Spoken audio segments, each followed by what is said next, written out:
ઉજ્જૈન પહોંચી સવારે ફ્રેશ થઈ નાહી ધોઈને આપણે મંદિરના દર્શન કરવા માટે નીકળી ગયા હતા.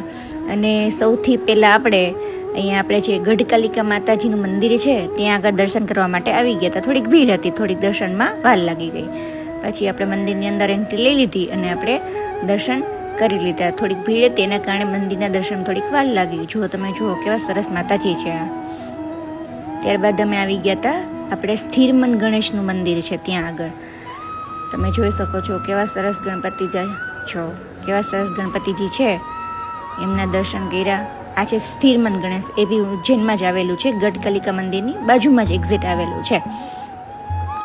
અમે ત્યાં મંદિરે પહોંચ્યા ત્યારે આરતી ચાલુ હતી, તો મેં આરતીનો લાવો લીધો. સરસ મજાની આરતી થઈ ગઈ અને બહુ સરસ ગણેશજીના દર્શન થઈ ગયા.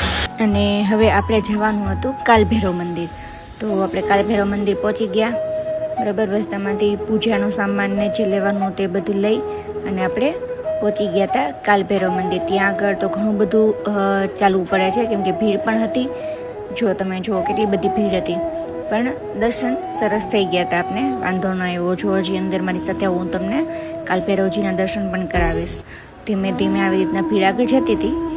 આપણે એને શાંતિથી દર્શનમાં લાઈનમાં ઊભા રહેતા અને દર્શન કરવા માંડ્યા હતા. સાથે સાથે કાલભૈરવજીના નારા લગાવ્યા અને જો સરસ આપણે કાલભૈરવજીના દર્શન થઈ ગયા હતા. પછી આપણે થોડાક ફોટા પાડી આવી રીતે અને પછી થોડી વાર ત્યાં આગળ આરામ કરેલો હતો. હવે જે બીજી જગ્યાએ ગઈ છે નેક્સ્ટ વ્લોગમાં.